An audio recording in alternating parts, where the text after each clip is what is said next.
झारखंड मुक्ति मोर्चा बिहार विधानसभा चुनाव से बाहर हो गई है।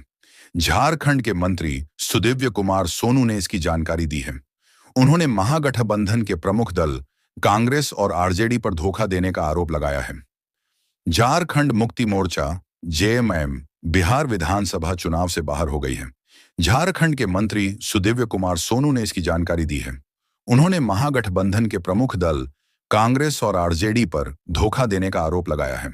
मंत्री ने कहा कि झामुमो इसका बदला जरूर लेगी।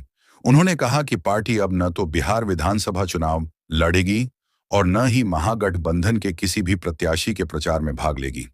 माना जा रहा है कि आने वाले झारखंड विधानसभा चुनाव में हेमंत सोरेन महागठबंधन से इसका बदला लेंगे। झारखंड की हेमंत सोरेन सरकार में मंत्री सुदिव्य कुमार सोनू ने सोमवार को प्रेस कॉन्फ्रेंस के दौरान कहा कि बिहार में कांग्रेस और राजद ने गठबंधन धर्म का पालन नहीं किया।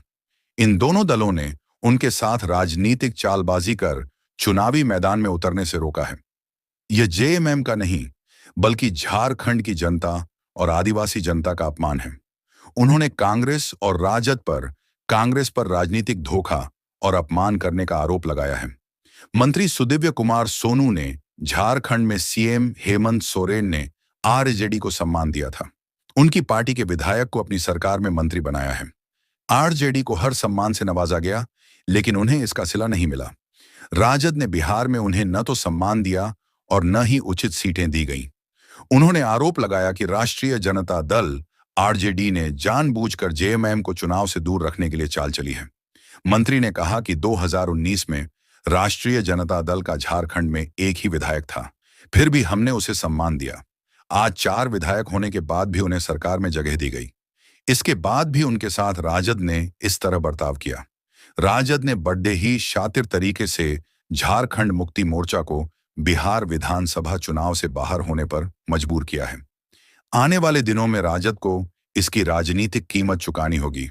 जेएमएम के बिहार विधानसभा चुनाव से बाहर होने के बाद महागठबंधन में एक बद्धी दरार पड़ अच्छी गई है। इस पर मंत्री सुदिव्य कुमार सोनू ने स्पष्ट कहा कि अब पार्टी बिहार में महागठबंधन से अलग होकर अपनी राजनीतिक रणनीति बनाएगी। उन्होंने कहा कि झारखंड में भी गठबंधन पर दोबारा समीक्षा की जाएगी। यह दोहरी नीति अब नहीं चलेगी। एक तरफ झारखंड में हमारी ताकत से सरकार चले और दूसरी तरफ बिहार में हमें धोखा दिया जाए। अब यह स्वीकार नहीं किया जाएगा। बिहार में धोखा देने वालों को भविष्य में इसका खामियाजा भुगतना पड़ेगा। बिहार विधानसभा चुनाव में जेएमएम के इस फैसले ने राजनीतिक गलियारों में हलचल मचा दी है, क्योंकि पार्टी ने मात्र 2 दिन पहले अपने केंद्रीय महासचिव और प्रवक्ता सुप्रियो भट्टाचार्य के माध्यम से 6 सीटों पर अकेले चुनाव लड़ने का ऐलान किया था। फिर आखिर एकाएक ऐसा क्या हुआ जो इन्हें इस तरह का फैसला लेना पड़ा?